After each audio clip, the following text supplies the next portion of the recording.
What's going on, Pokemon Go trainers? Welcome to episode 33 of the LuredUp Creator Series, the podcast bringing together your favorite content creators to talk about their work, process, and of course the game that brings it all together, Pokemon Go. LuredUp is part of the Pokemon Professor Network, and today is Wednesday, August 10th, 2022.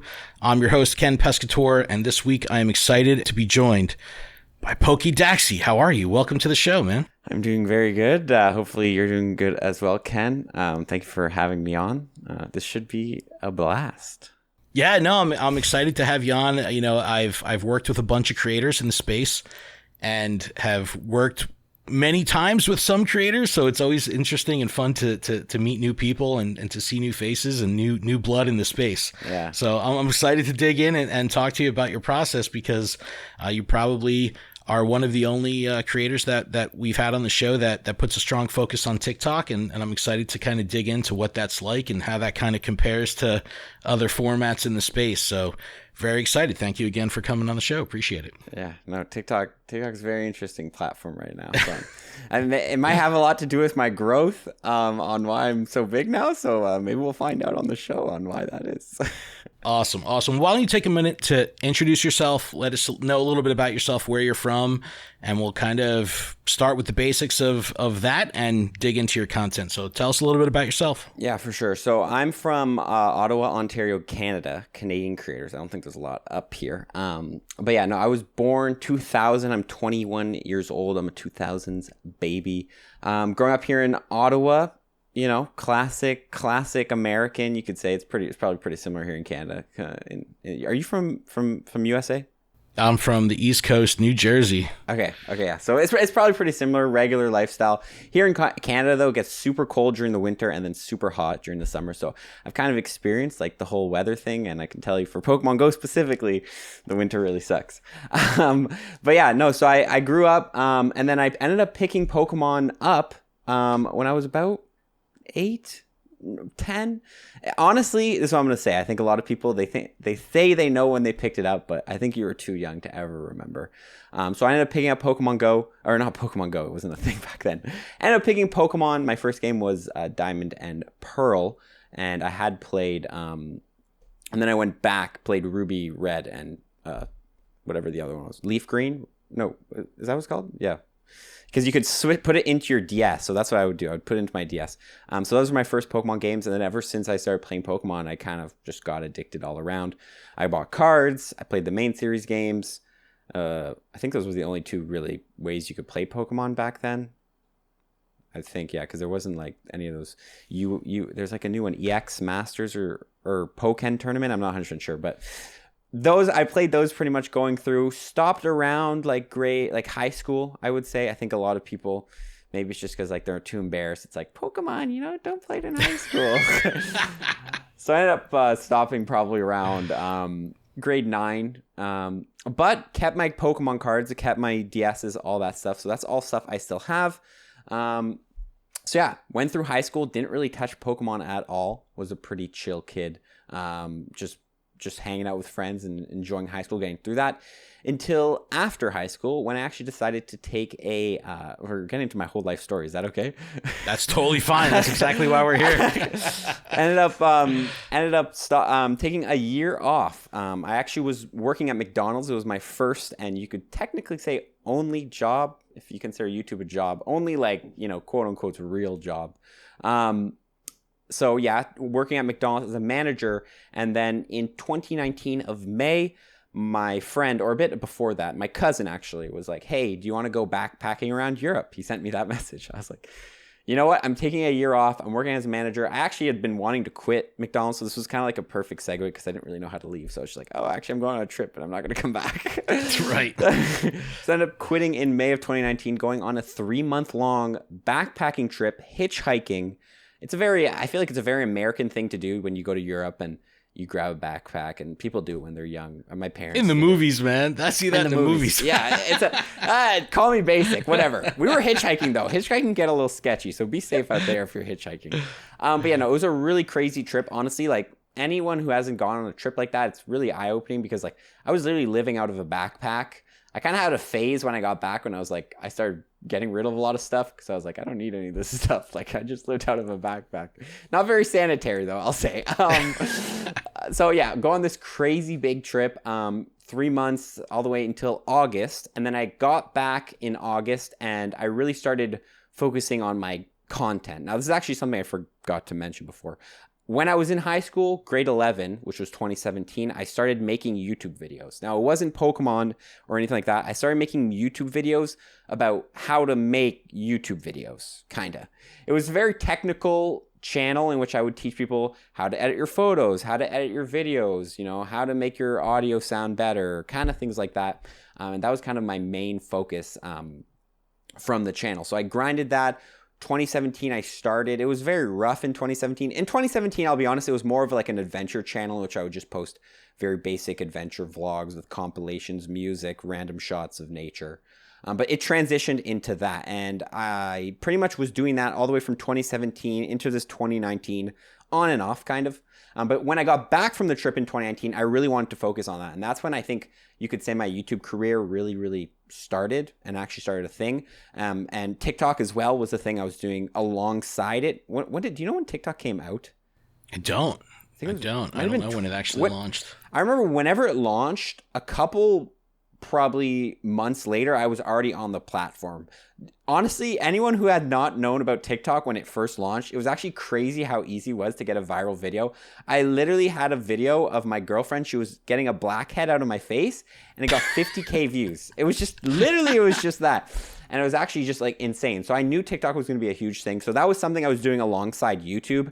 And I would just take clips from YouTube videos, like even in a landscape format, and I would just throw them on TikTok.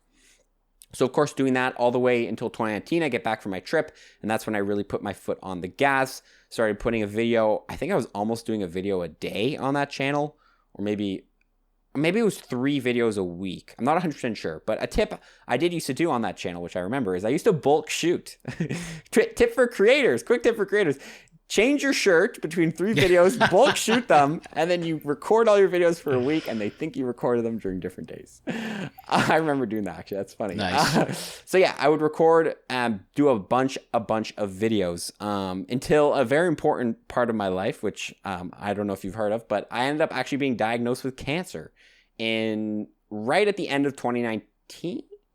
Yeah, no, it was 2020, early 2020. Yeah, I think it was early 2020. I don't know how to remember this. I wrote it down. I know the date. Trust me, I know the date. 2020, I ended up being diagnosed with Hodgkin's lymphoma.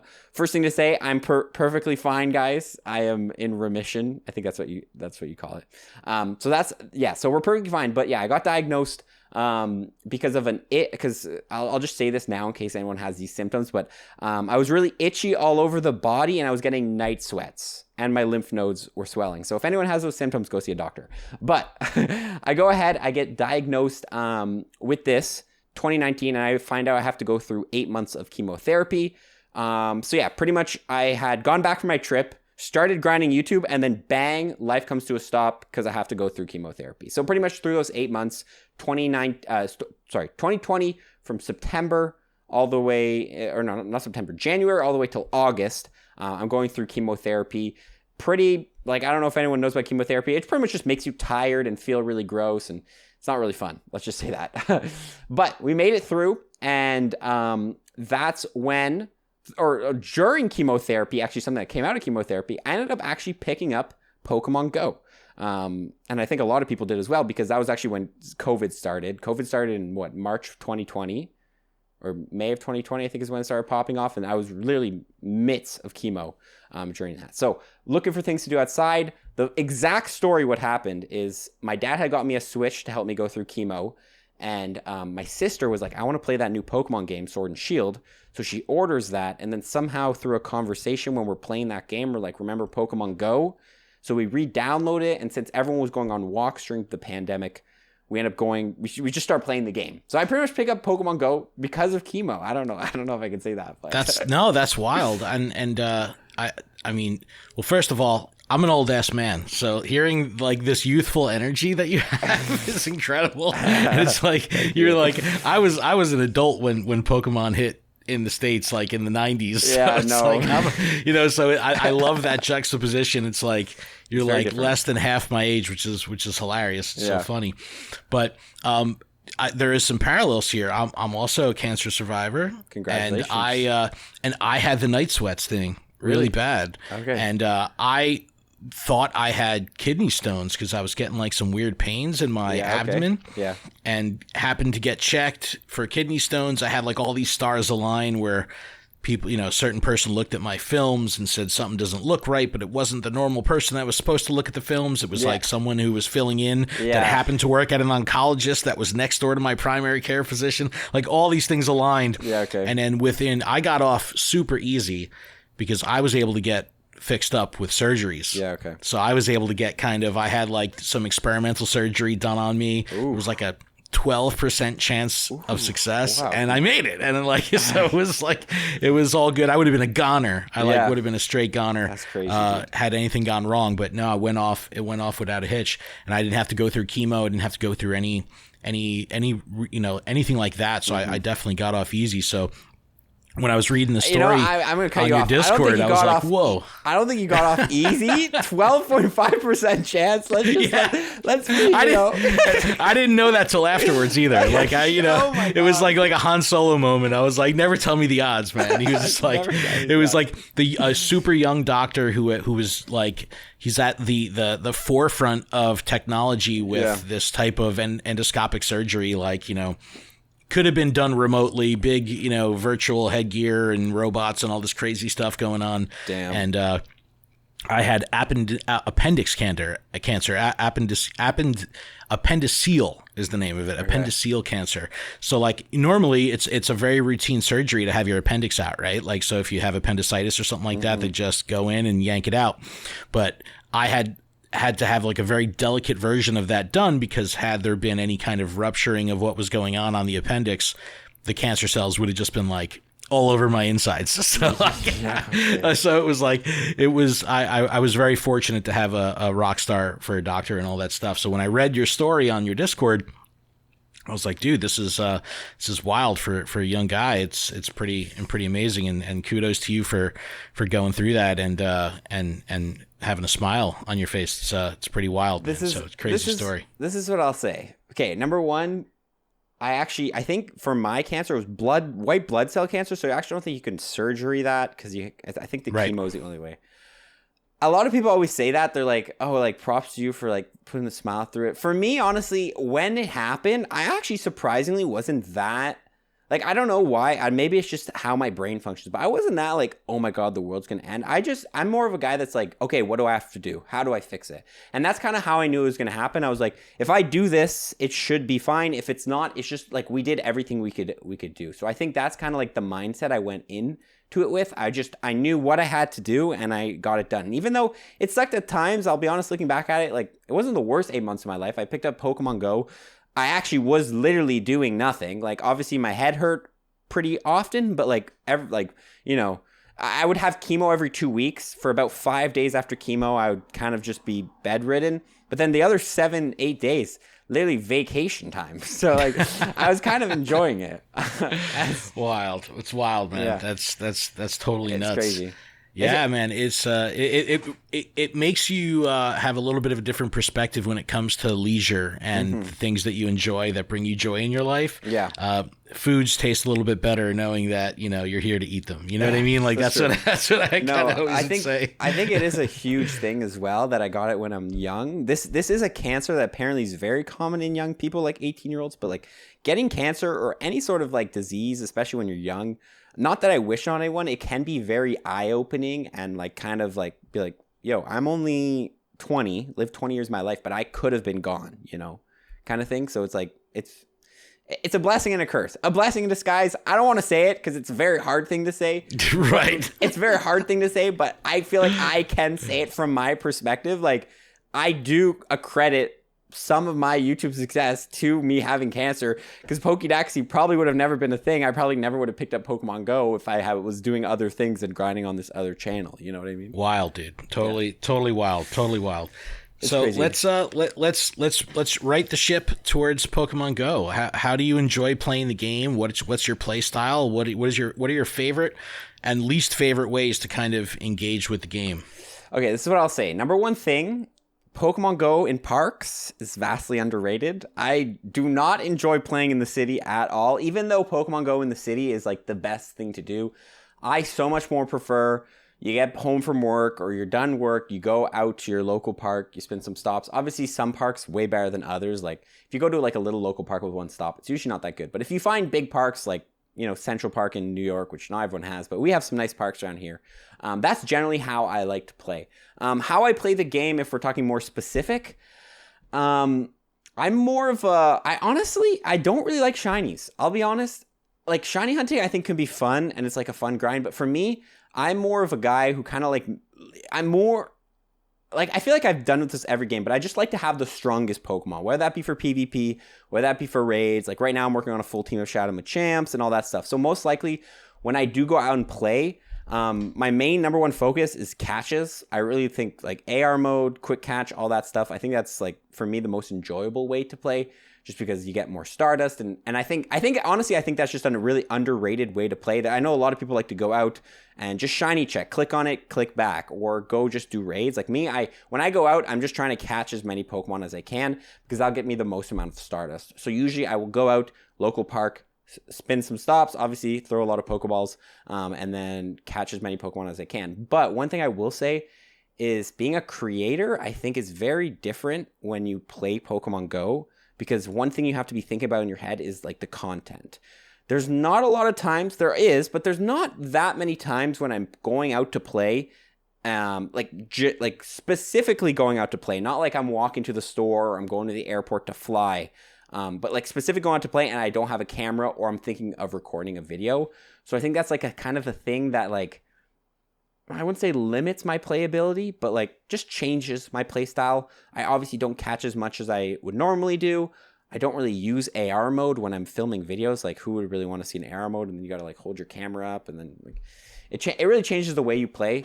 But if I had the option to answer your question specifically, go to a park, turn on AR mode, with some friends, of course, but I'll be honest, I don't really have that many people that play with me because one thing I will say is being a creator, it can, unless you have creator friends, can kind of sometimes ruin the play experience with people because it's like, it's your job. So it's weird because you're like there and you're like recording and you're trying to make videos, but everyone's there just to kind of like play. It can work, but it's odd. That's what I'm going to say. Yeah.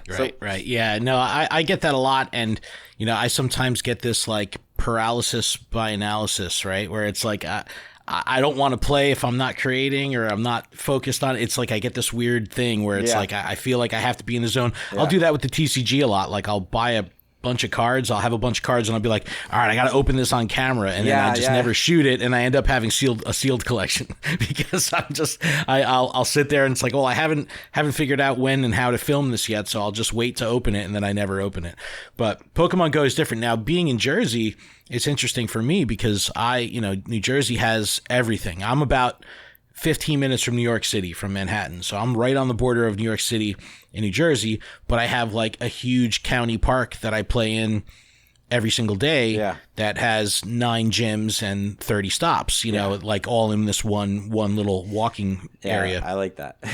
And that's for me, that's phenomenal. But like this weekend for Community Day, I'm hosting Niantic's, Community Day at the Seaport in New York City, where we have like 500 people come together and play in like a city block. Is that the one where Trainer Tips went to that one? That meetup? Yep. Yeah. Okay. No, it looked crazy. There's so many people there. It's absolutely nuts. I've done them the past 4 months, and it's just getting better and bigger every month. It's just it's absolutely insane. But the vibe is totally different. It's so different than saying like, all right, we're gonna walk on the grass, or we're all gonna head over to this playground, or we're gonna chill on these benches. It's like you got nowhere to go. You're all in the city, so it's like a totally different vibe. But I definitely enjoy that park experience as well. I definitely know what you're talking about. It really, the combination of connecting the dots between the exploration of nature and the technology side of the game and AR and combining those two together, that's really where I find my like Zen moment is that connection of the two. So I totally feel you on that. And I'd imagine with the volume of content that you're putting out on TikTok, and when I do want to dig in, of course, but how do you typically maintain a balance between creating and living and working and being a young dude and just having a life? How do you what is your thought process behind avoiding burnout and kind of maintaining to be able to have a youthful existence in this world? Like, I'm an old man, dude. I don't care. I just want to eat, sleep, and repeat, right? But for you, what's that like with maintaining a healthy lifestyle and avoiding the burnout?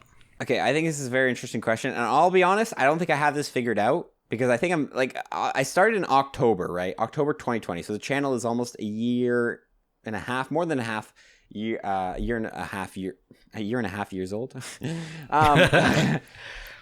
is what I'm going to say. I think the most important thing is offloading a lot of the editing, because I think any creator will tell you, like, editing is really what eats up the time. It's not recording, it's not planning videos, it's the editing. And me, for the first year and a half, I edited everything, and that's pretty much like what my life was. Now, that was a sacrifice I could make, and it depends on what sacrifices you could make, because I am living with my parents still. I do plan to move out soon, but there's more personal reasons. Oh, youth. Youth. Enjoy it, dude. I am very much enjoying it. Like, people are like, you still live with your parents? I'm like, yeah, take advantage, bro. Hell yeah. You know, I'll move out when I'm ready, but like, save the money. No, so I forgot what I was saying. So yeah, I can take that sacrifice in which just really focus in on this as my main job. I do have other jobs which we could talk about, but so that's pretty much what I did the last year and a half, really focused in. And then I was able to grow it to a point where it's like sustainable. And then now what I need to do is I need to start offloading work. Now, I do have an editor, which will take a lot of my time and or offload a lot of the editing. And I think that's kind of like the key for any creator and something I'm working on. Not saying I've completely mastered it, but really looking for an editor potentially even early on, because then it allows you to just kind of pump out the amount of content I am pumping out, but not spend as much time on it. When you ask about my life balance, I will say it's a little bit all over the place. What I'll usually do is I have like a certain amount of time I want to dedicate to the channel every day. And that's kind of how I think is the best way to do it. So you say, 6 hours today is I'm going to do. Anything I don't finish, I will finish the next day. So that's kind of how I've been doing it. And then once that time is over, you just kind of say, nope, I'm done. Clock out. Yeah, clock out. But one thing I will say that's interesting about the whole YouTube thing is that you're never really off. Like, as a creator, you're like, there's always something else you could be doing. So it's kind of, it is hard. It is hard to clock out, kind of. It is hard to clock out. And that's something I've been working on, just kind of saying like, hey, I've done enough for the day. But another nice thing about being a creator too, actually, I'm not going to say it's all bad, is there's a lot of flexibility though. There's a lot of flexibility. So if like my friends want to play basketball in the morning at 9 a.m., I'll go play for 3 hours and then I can do my work in the afternoon. So it's honestly a very complicated question to ask. It's something I'm still working on, but what I will say is if you want to have a balanced life as a creator, you just need to start, once you're making enough money, you need to start offloading that work to other people. And really finding a good team, because if not, I would be working like I wouldn't. If I had kids, like I would never see my kids. I'll be honest. Right now, I'd most likely barely ever see my kids right now. So when I do get kids, I think I got to start working on getting an editor so I can actually see my kids when I have my kids. Oh my God! And what was there like a specific point going through, like, your schooling or whatever it was, your original YouTube channel, that you decided that you wanted to start creating in the Pokemon space? Was there like an aha moment? And did you decide that TikTok was going to be your primary platform? Was that kind of an educated direction, or did that kind of just naturally happen because you were using the platform personally? This is what I'll say about that. I don't know why I keep saying this is what I'll say about that. But what was the question? The first question? Sorry, I actually how did you decide to start making? Okay, yeah. So I was already making content about other things, right? And what I noticed, like, I'm not trying to hate on any creators, but what I noticed is, because I was trying to learn the game, obviously I just had picked it up 2020, going through chemo, like literally all I'm doing is either playing Pokemon Go or watching, Trainer Tips, Zoe, Mystic 7, Trainer Club, all that stuff. And I noticed that there was a huge space, a huge gap for just quick content. Everyone seemed to have 10-minute videos dragging out in which they don't explain the thing. And then also there was a lot of like tips and tricks that I was seeing on Reddit, but no one was making videos about that were just like crazy. Like I remember it's been patched now, but one of my biggest videos at the start was like how to save a raid pass by using a blank party. I don't know if you've seen that one, but you could have a blank party scroll over, and it was just a thing on Reddit and no one had made a video about it. So I was just seeing a lot of gaps in the space for quick short form content to the point, just to help people. The most simple it is, but just to help people understand how the game works and get the tricks. And that's kind of where I connected the dots. I was like, this is something that needs to be done. I know how to do it because I'm already a YouTuber that's not having a lot of success in this space, but maybe if I put them together and create this new channel, I will have success. So that's what I did. And I actually I did still make there was like a short period of time before the Poké Daxi channel actually blew up where I was actually making content for both accounts. That was a real hard part. A real grind. But yeah, that's pretty much what I did. And I kind of like created this Poké Daxi baby through taking these two ideas. And then you talked about TikTok. So I knew that I had to grow it. To grow it, I knew it was going to be very hard on YouTube because YouTube is a very hard place to get like just off the ground. And I had known that TikTok was this completely like underrated platform, like still. And in 2020, like it was still like anyone could make a video and get thousands of views. So what I did is I pretty much took this idea, and it all started with a TikTok account. I had started creating TikTok very lightly as well. It wasn't like anything like I do today. It was literally just video clips. I think I was actually the first Pokemon Go TikToker. I don't want to take it exactly, but there was no one else on the platform at that time that I had seen making those videos. Maybe I wasn't like ingrained enough in the community. But I knew that short form content, that quick to the point content was what people wanted. So I went on TikTok because that was the best place to make it. And my whole idea was that I would grow my name on TikTok so people knew the name Poké Daxi. And when they see the YouTube channel, there's a lot more inclined to subscribe or check out the content because the name was already in their head. And it worked out. Literally, the TikTok blew up to like 100K super fast. I think I only had like 5K on YouTube at the time. But yeah, I got my name out there in the head. And then obviously the YouTube content still had to be good. The YouTube content was kind of like longer. It was like all my short form tips put into a longer video kind of thing. But yeah. And how does the short form stuff kind of lend itself to the Pokemon Go news cycle? Because typically the news cycle for Pokemon Go is like a 5 to 8 day thing, right? So you have this turn of consistent content being pushed out by Niantic, where every 8 days, whatever was happening 8 days prior is already old news. Yeah. So when you have this short form content that isn't necessarily focused on events or the news cycle, but also focuses on like specifics, like those tips that you're kind of talking about. Mm-hmm. How does that kind of play into the strategy of figuring out, does this content belong on TikTok or does this content belong on a little bit longer form on YouTube? And the other thing I noticed about your YouTube is even your YouTube stuff is kind of short, right? Like when Trainer Tips and all those channels, Mystic 7, Ben Tim, and all them started in the very beginning, you would see 15, 17-minute videos. Then it kind of went down to 12 minutes, 10 minutes, 7 minutes. But I'm seeing a lot of your YouTube stuff still clock in under 5 minutes. So how does that kind of play into being able to explain the news cycle properly, but also still live in that short form space that kind of meets the younger demographics' attention span and desire for quicker content? This is what I'll say. First of all, I think TikTok content is a very like, it's not like YouTube. It's not like a search engine. You throw out a TikTok piece of content, it'll either do well, it'll do bad, but then it'll fall into the abyss. Maybe someone will pop it up once in a while. But like you scroll through a TikTok For You page, you're not really seeing anything older than 2 weeks. I'm not seeing videos of Charlie D'Amelio 2 years ago, So that is kind of a thing about TikTok and why it kind of fit with the news cycle. I'll be honest, I actually don't even know if I even discussed news on TikTok. But that was kind of like my whole idea, is that the content on TikTok I would be making would be just something quick that you could put out that would be a quick tip and then people would like it. That was kind of like the whole general idea. Sometimes, like you talk about the news cycle, it wasn't like the whole news video. Like let's say there's an event, new mega, right? I would make a video specifically about the new mega, like how to get the new mega or something like that. But my whole idea of the TikTok account was just to make quick tips so that people like this. I'll be honest, my whole idea of everything I do is just so I give people what they want. That's literally my idea, and I think every creator should take that.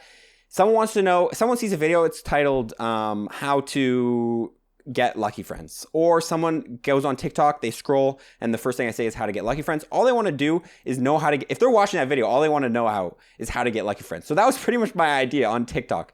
And then YouTube is, I think, where it became really effective, because I realized that it was more of a search engine. YouTube, and a lot of my old YouTube videos back when I was making these videos, like, they still got a lot of views. I took the exact same idea, but just more bigger concepts, like how to get best buddies fast, and I would just turn them into YouTube videos that would get a lot of searches. And like, I don't know if I'm really answering your question, but that's just kind of like the whole strategy I kind of had. No, that's exactly it. And I do see, especially specifically with your content, that exact kind of target, right? Yeah. Where you have a very niche answer that even if I wasn't organically searching for how to get this mega or how to catch this or how to do this, it was still relevant to my needs because the algorithm of TikTok is putting things in front of me that I'd be interested in. Yeah. So where on YouTube, I'm probably going to be searching how do I get mega size or something like that. I think Billy from Trainer Club does a really good job with that on YouTube, where he has this very low funnel approach to a very specific output, where it really lends itself, and he does really well with targeting people that are searching on a specific topic. Like, I need to know how to get best buddies. I need to know. I mean, dude, his video that was like how to throw an excellent throw did stupid well, and it's like, dude, how to throw an excellent, really? Like, you're gonna make a video on that? Like, it's like, I'm gonna make a video. That's what people want. Like, at least, let's say, I actually think I took inspiration from when I was learning, because this was all stuff I wanted to learn, and there was no one out there. Billy was probably the best example, but there was no one out there in which they were explain this stuff specifically. Like, I couldn't watch a Mystic 7 video and maybe, 15 minutes into this one Mystic 7 video, he would be like, here's how to do a quick catch. Or Brandon Tan as well. I think Brandon kind of does that, but Brandon was more grounding. Like, I say Brandon, they're both called Brandon. But like, that's kind of like the whole concept I wanted to do, is kind of, you want something, I'll give it to you as quick as possible. That's literally it. And that's how you, like, as a creator, that's literally should be your goal, is just to service a viewer of what they want. And if you watch my video and you wanted to find out how to get lucky friends, and you found out by the end of the video, you will be happy. Maybe you won't like it that time, but you'll know next time you see a video of mine, maybe you'll click on it. And then it cycles and cycles. And by the 10th video, maybe you'll decide to subscribe and start liking and start commenting. And that's just kind of the idea. You just want to leave a good impression on the viewer. I think that's a lot easier with short form also, because you can kind of, take up a smaller piece of headspace, but you're gaining a larger part of that mind share, that impression share of their screen time. Yeah. And then that kind of stamping them with your branding. It's like, dude, I keep seeing this guy pop up. It's like I'm watching his videos. It's a really, and it could be a 30 to 60 second commitment, but the consistency of the branding, the consistency of the style helps drive that kind of, like you said, maybe by the 5th, 10th video, I'll buy in, I'll subscribe, I'll comment. I think that's a really cool thing. Now, the crossover between YouTube and TikTok, do you try to take people from TikTok and move them to YouTube? Or when you're creating content, is it specific for each platform? And how do you feel about content that lives on one platform and kind of repurposing it for a different platform? Like, do you take content from TikTok and just move it to YouTube or to Shorts or Instagram Reel or anything like that? Or do you make specific content with the platform in mind ahead of time? Great question.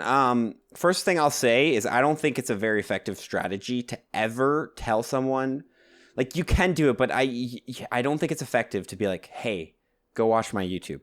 Hey, go, like, people are on an app to be on an app. Like, I don't want to be on YouTube and then be like, oh, I got to go all the way to Instagram to check this out. Like I think that's just not a very effective strategy. But when you talk about the repurposing thing, first of all, I'll say TikTok is a very, very effective It was, especially when I was growing, it was very effective for growing. Like you literally, anyone, like I said, 1,000 times, it's not as effective anymore, but you could literally just make a video and then out of nowhere, I don't know exactly how the algorithm works, but I used to hear that like it would show it to 10 people. If they like it enough, it'll show it to 1,000 and then et cetera, et cetera. And I had videos blow up. I remember I had a video do 2 million in my 2 million views in like, I think it was like my 3rd month or something like that. But let me say this. YouTube Shorts popped up, and I think YouTube Shorts was literally, they were just trying to copy TikTok. And I think YouTube Shorts nowadays is actually more effective than TikTok. I've had a lot more success. Maybe it's weird because it's like up and down, but I've had a lot more success with YouTube Shorts videos kind of blowing up than TikTok. This is what I'll say. I think YouTube Shorts has a lot more potential to get a lot bigger, but then TikTok was more consistently blowing up, but less big. I don't know what I'll say. No, I've seen your channel scaling pretty significantly on YouTube. I mean, it's almost like at an alarming pace. It's wild, dude. It outpaced my TikTok. My TikTok used to be the biggest at like 200K, and then my YouTube just flew up, and now we're at 285K. I think we're at 260 on TikTok. So like it just flew up. Honestly, though, what I'll say is I think TikTok content and YouTube Shorts content is very, very similar stuff. What I will say, though, is never take a TikTok video with a watermark and throw it over.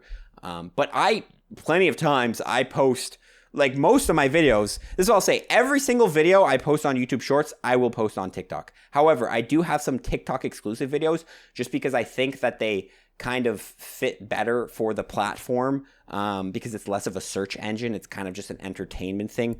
Like if I just do a video of me talking about a battle, or talking over like a sped up battle with no like story time. It's just me commentating on the battle. Like I don't really know how to title that, and it is something I could post, but I just don't do it. But I think TikTok, YouTube Shorts, I'll just throw it on both. I don't really have a strategy about that. When you talk about taking long form content and turning into short form content, I think that is something you could definitely go ahead and do if it works. I'll say if it works because it really depends on the video. And if it would, let me not say if it works. If it would be better if you just re-record it. Most of my content is like, hey, I'm making a video. Like the Xurkitree is a great example. Xurkitree was glitched into Pokemon Go Seattle Go Fest. I made a whole YouTube video on that. For my short, or for my TikTok, because I want to make a TikTok on it as well, I just took a clip of that, changed it up a little bit, cut out extra sections to shorten it up because I want it to be short and as quick to the point on TikTok, and then posted it. But if I make a whole video about, 7 tips to be better at Pokemon Go, you could go into the video and just turn all those 7 tips into 7 different videos. But would it be better for you to just re-record each 7 of those tips more formatted with a better hook? Because the thing is, one thing I will say is unless you record a hook, like unless you're planning to make a YouTube video and then right at the end of the YouTube video, once you're done recording it, you record a quick hook and an outro or something like that, and then you add it in. Unless you do that, I think you should generally re-record your TikToks, or if you have an idea for content, record a YouTube video, but then also record a video specifically for TikTok. No, I think that makes I think that makes sense because it'll feel a little bit more organic and bookended if you kind of think about it like that. Yeah. Because that way you can, like you said, you can have your warm up and get the person understanding of where the journey is going to be. You give them the meat and potatoes. You can close them out and say goodbye, and you have these nice bookends, and that really works well with TikTok because, especially with the looping mechanism that has, where you can have a clearly defined start and finish that isn't going to take you too long to get from start to end, and you can identify easily the beginning and the end of the video. Whereas if you just took a vertical slice out of a YouTube video that doesn't necessarily have a strong start or end point, it's not going to feel as organic when you put it in that kind of short form version. So yeah, that's actually really cool. I like the idea of saying, like, just take the same concept, just re-record it. Yeah. I like that. I'll say, like, there's something I was going to say. This is what I'm going to say. I think you can still just chunk out a piece of your TikTok content I think the main key everyone needs to remember is there needs to be a hook on YouTube or TikTok and / YouTube Shorts. They're kind of like the same thing.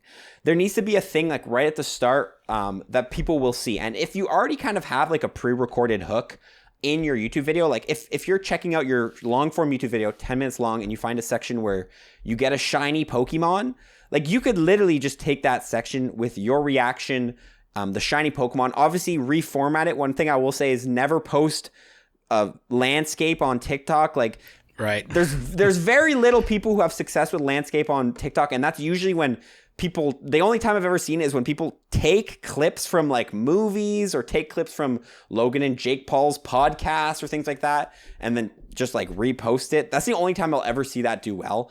Take a part of your YouTube video that has a hook built in and then post it. Like things like shiny reactions work for that. If I'm talking about like for example, Xurkitree, going back to the Xurkitree example, when I got Xurkitree, the video on Xurkitree, I literally, the TikTok right at the start, you had me up top and you had Xurkitree right on screen. And since Xurkitree hadn't been released and no one's ever seen it, that's like a hook right in itself. And I don't need to be like, I don't need to make a separate clip saying Xurkitree was released in Pokemon Go. Like I don't need to do that because I'm literally already just talking about Xurkitree. I'm just like, guys, Xurkitree was released in like, you know what I mean? Like, just make sure you have some sort of hook at the start of your YouTube Shorts or TikTok content. That's probably number one tip.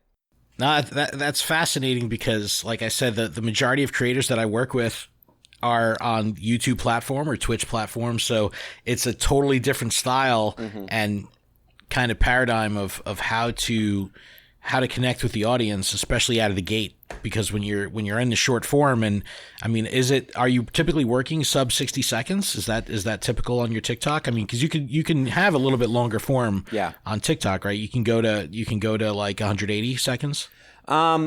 Generally, obviously, I want to keep it under 60. It's the best. And also on YouTube, YouTube will only put on YouTube Shorts if it's under 60 seconds. So especially if it's a video I want it to be on the Shorts feed to scroll, I'll definitely want to make under 60 seconds. But there are some videos that go over 60 seconds. And I'll be honest, sometimes I'm lazy. There's certain concepts, like, especially, this is what I'll say, especially with news videos nowadays, especially because I don't get news access early like other creators.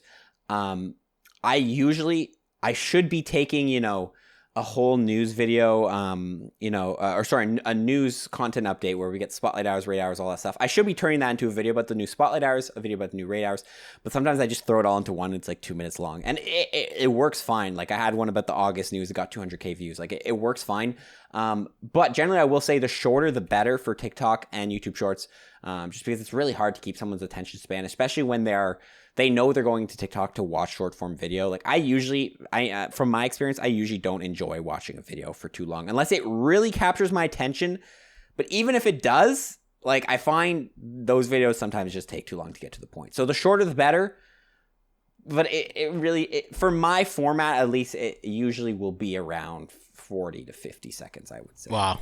It's wild because like podcasting, we try to keep our shows sub 1 hour, right? So 55 minutes. But again, we're trying to cover everything in the news cycle, and for stuff like this, we really want to dig into life and content. So it's really hard to manage that. And even when you talk about a topic like the August content update, right? You have this blog that you would have to fully scroll past the fold on the website 5 times to get to the bottom of it. There's so much information that it would be impossible to fit that in a 40 to 60 second clip, and understanding how to divide that up into chunks. Dude, you talk so fast. I remember back in the past, I used to try to do it. I wouldn't recommend it though. I guess that's the secret sauce, right? Figuring out how can I distill this, 10,000 piece blog page or word blog into a 60-second clip that is going to be engaging but also informative, because I think that's what's important.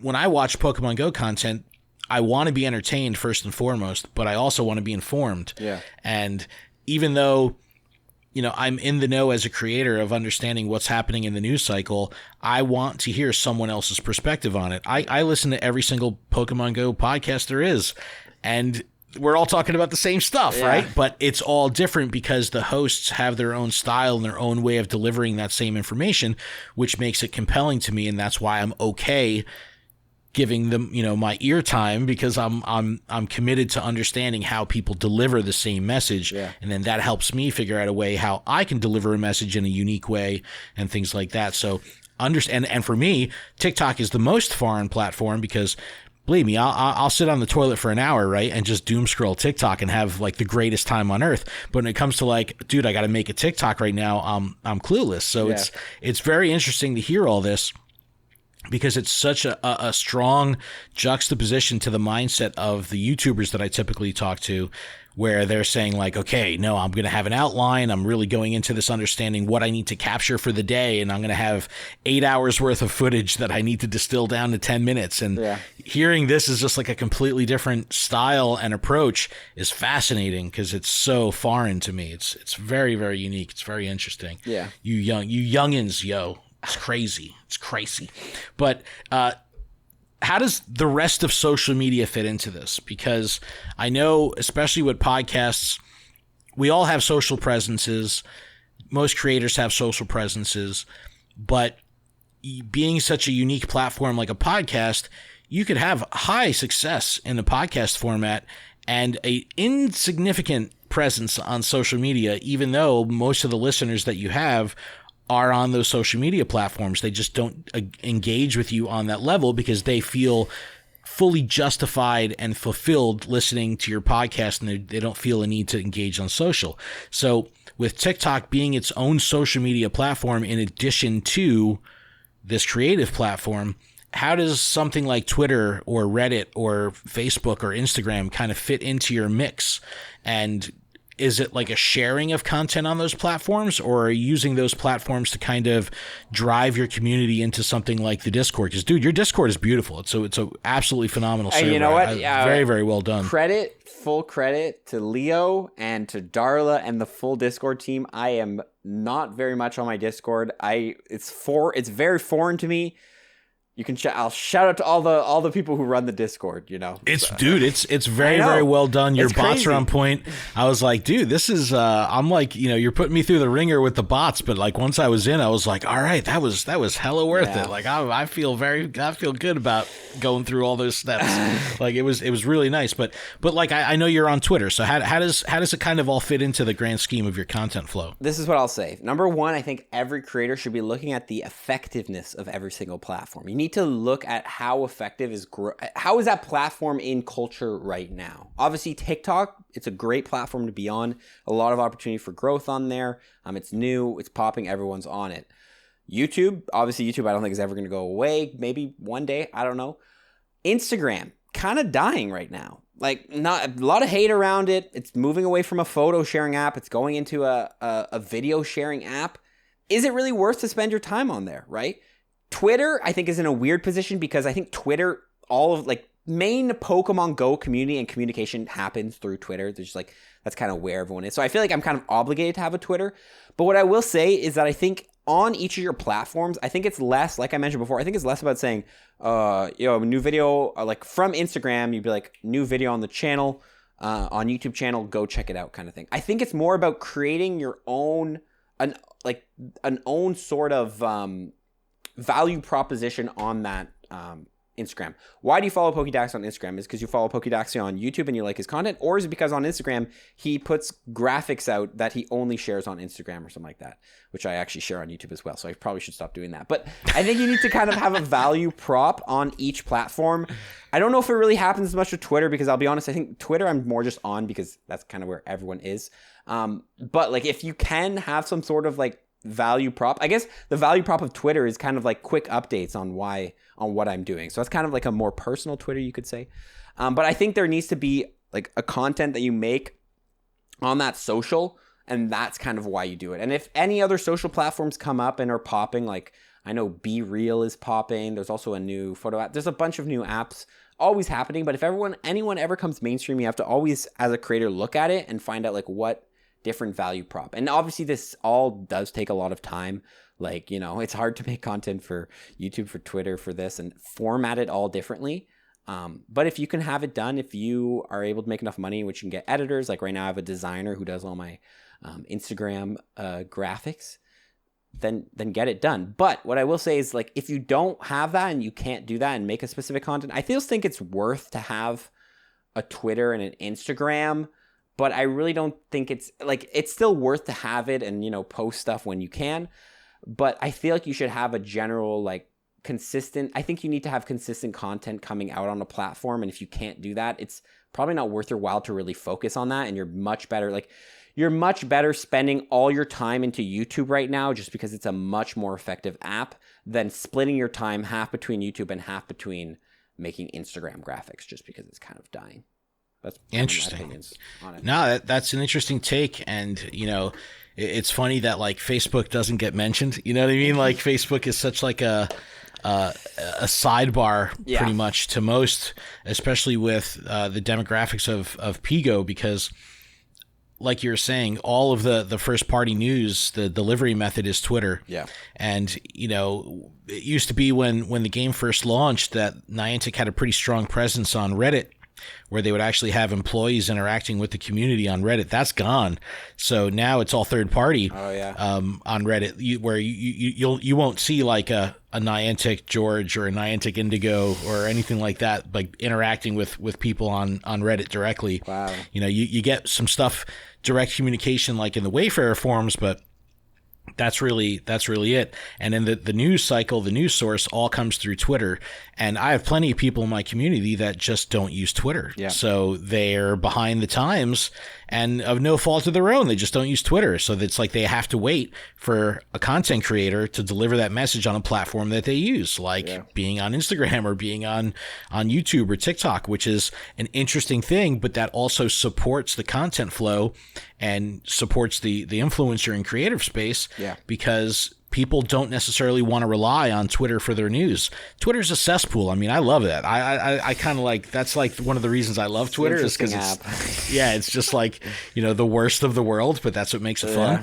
But that being said, that's the place where the news gets delivered. So if there's people that just aren't on Twitter, where are they going to get the news? They're going to get it from the influencer space on whatever platform that they spend time on. So that creates opportunities for creators, which is a good thing. Niantic has been doing like a better job-ish to have like an in-game news thing. I remember before it was like nothing, but now I think they're pretty consistent. Like you open up the game, usually a notification pops up on the screen, hey, this new event is kind of coming, which is nice. But I will say the blogs have gotten better, but the blogs are still a little bit clunky in my opinion for checking out the news. Like I feel like they should add like the shiny forms and different things onto the blog posts. Yeah, they've definitely improved the blogs over the past year, maybe even 2 years.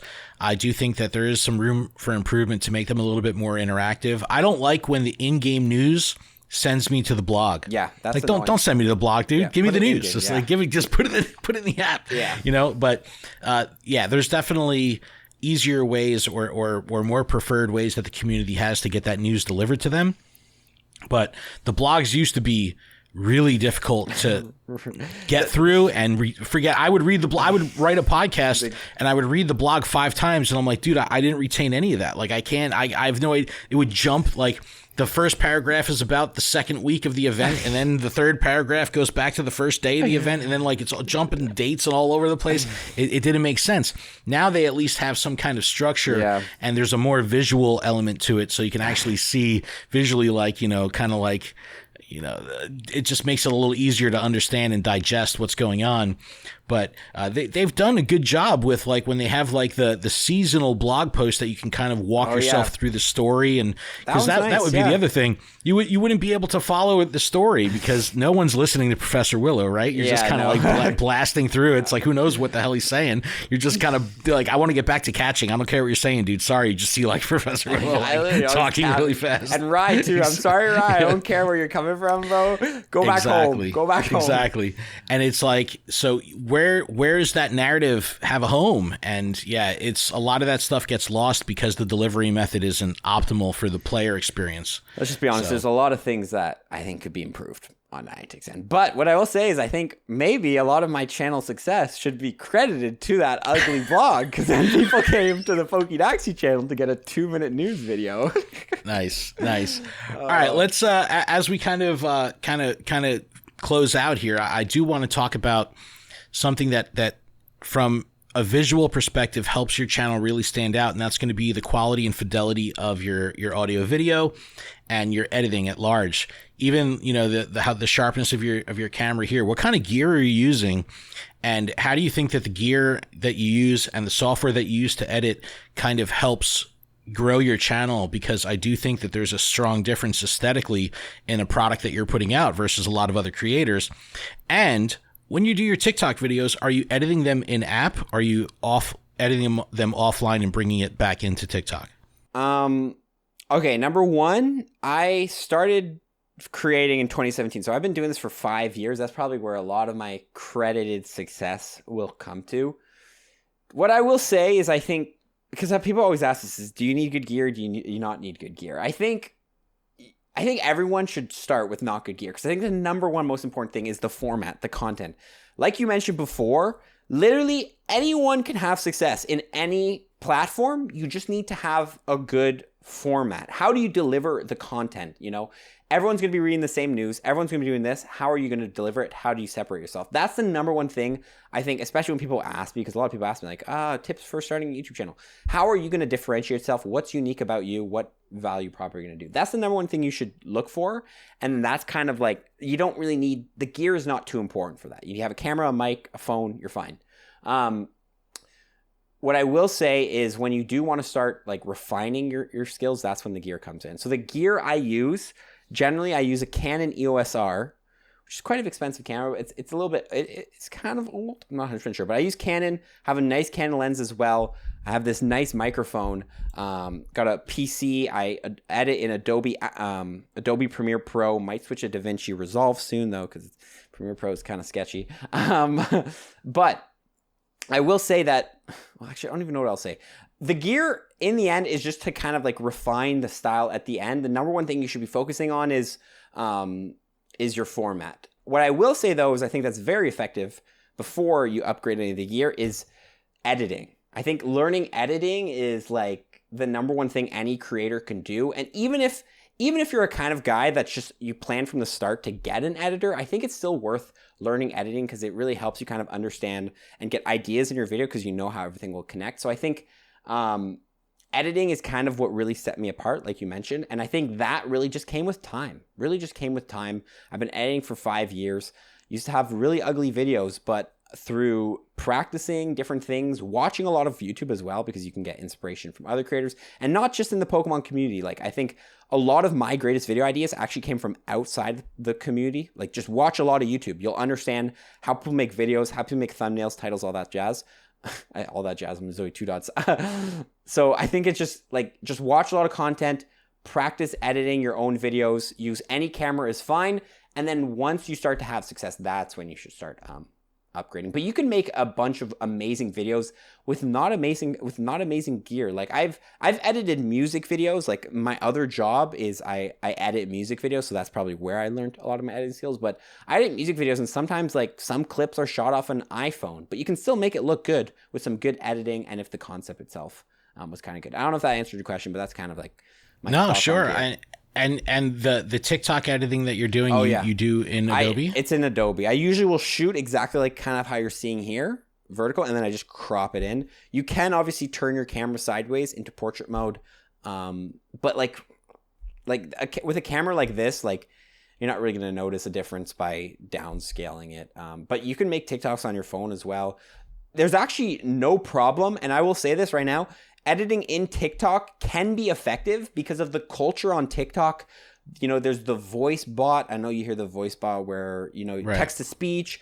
There's a lot of things and editing things that have just become a part of TikTok culture, in which when people are scrolling on TikTok and they hear that voice, they know that's Jesse, the speaker, you know. So sometimes like you need to, like, editing just a video straight on TikTok is going to be the best thing to do, because it's just more ingrained with the culture. But if me, like, I've gotten really good at editing, so I know how to kind of like edit what I can here on YouTube, and then if I want to add the text to speech, I can just do that quickly. Or if I want to add a sound, which I usually will do, I can just add that quickly on TikTok. So most of the editing is done in Premiere Pro, but then if I want to add like a little spice of culture and kind of like something that you can only get on TikTok, and edit that you can only make on TikTok, then I will, sorry, I almost dropped something. I will bring it into TikTok, add that before I post it. Interesting. And finally, as your channels have scaled, like you said, you're, 260 on TikTok, 285 on YouTube. You've had this massive scale over the last few months specifically. What are your goals in terms of growth for the rest of the year? And do you set goals for yourself as a creator of saying, hey, I'd like to achieve this number? And how important is that scaling and growth to your process? And is that something that's transparent, or is that something that you're actually, monitoring the KPIs, monitoring the metrics to kind of put goals and assess goals and limits on your process? Very good question. I'll be honest, never really a guy to set number goals. And you've heard it. You've heard it. Like, if you watch any other big YouTuber, the thing about setting goals, especially when they're number goals, it's nice to hit. I'm like, I want to hit 300K by the end of the year. But once you hit 300K, it's like, it's an empty feeling because you want to hit 500K. And it's an empty feeling. And it's a never ending thing. So I don't know how healthy it is to really do that. Now, I'm not saying it's something I never think about. Like, I'm at 285 right now, and I'm like, I'm almost at 300 if I have it soon. It's not something I don't think about at all. I think my main focus, and I think everyone's main focus, should less be on the numbers, but more just on making good content. That's really the core of it all. Make good content. I've been branching out to plenty of different contents now. You're talking about the news videos, but the news videos, like, for me now, it's like, and the tips, like, it's really not the bulk of my content anymore, kind of. But like, I've been really branching out into other things. Like, we talk about rare Pokemon on the channel now. We talk about we have a story time short. We've been doing Pokemon Go Legends, which is like a kind of a skit vibe thing. I've been trying to branch out. So I think the key is to just always kind of be evolving your content, thinking of new ideas, think of ways you can kind of be creative.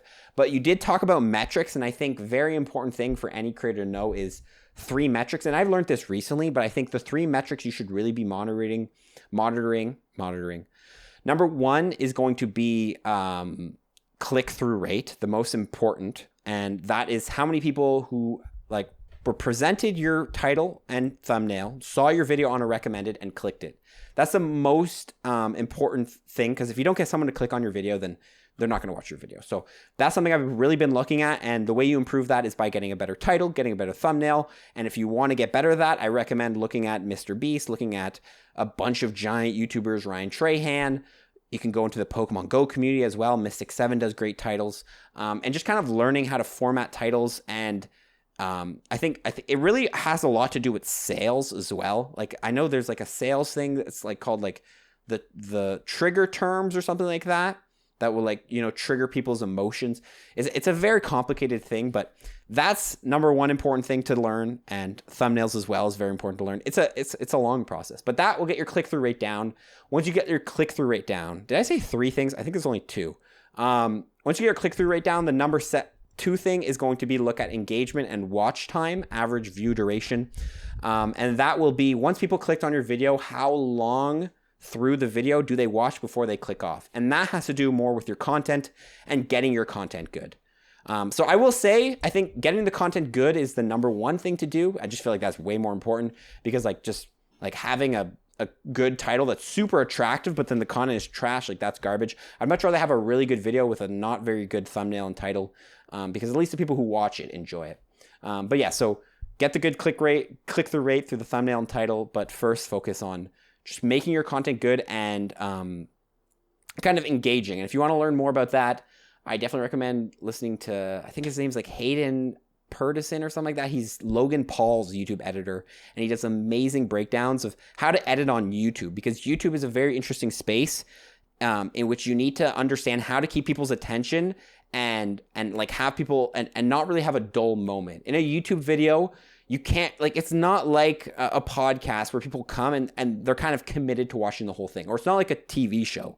YouTube, in the first 10 seconds, if you are not capturing someone's attention, they will click away. So watching Hayden, he does great breakdowns of how he edits Logan Paul's video. And I know some people are like, Logan Paul, he sucks. But you can't deny that Logan Paul does not have a huge YouTube channel and a lot of success on YouTube. So, right. and most separate of it, the art and the artist, right? Most of it is credited probably to his editor, because his editor just knows how to do it. And he has a YouTube channel. Hey, again, Hayden something. Just search up Logan Paul's editor, and he has videos. So yeah, that would be my advice in terms of metrics. But other than that, just focus on making good content. That's literally it's like, you know, it's the meat and potatoes, like you said. Don't look at the fluff right now. Look at the meat and potatoes. Nice. Awesome. Well, Poké Daxi, thank you so much for taking this time, sharing all this insight. It's very fascinating to me because this is a space that I'm so unfamiliar with, and I know a lot of the creators that we've worked with have been outside of the space, so this was definitely intriguing to learn about and very eye-opening, and I think there were some really awesome takeaways that a lot of people that work in the creative space in Pokemon Go could probably learn from, and this was awesome. I really appreciate you taking the time. So as we kind of close out here, let us know where, of course, everywhere that you can find Poké Daxi will be in the comments in the description here, but why don't you let everybody know where they could find you and how you'd like them to connect with your brand. Everybody, you can follow me at Poké Daxi if you'd like. Like, you don't have to, obviously. Only do it. Only follow me if you like my content. That's my goal right there. Go watch my videos. If you don't like my videos, don't subscribe. You're not forced. But yeah, at Poké Daxi, literally everywhere. Actually, not everywhere. We have an Instagram, we have a TikTok, we have a Twitter, we have a YouTube, we have a Discord as well. At pokedaxi.gg, Discord/pokedaxi.gg. Got a bunch of things going down. I don't know when this podcast is coming out, but we do have a a fashion show, you could say, that's going down in the Discord, so you can submit your avatar outfits, and I will be rating them in a YouTube video. So cool. Yeah. See, that's awesome, man. That's unique and compelling and intriguing content. We got some fun stuff. That's like what you're saying. So awesome. So once again, Poké Daxi, thank you so much for coming on the show. I really appreciate it. And for everyone else, please check out PokemonProfessor.com for everything that we have going on with the network, LuredUp.com for everything we have going on with the show. Check out all the other shows on the network. We got Special Conditions at the TCG. We got Gotta Watch Them All for the anime. Way Spotters for Wayfarer content. And yeah, until next time, keep training, trainers. We'll see you next week. Thanks, Poké Daxi. Bye.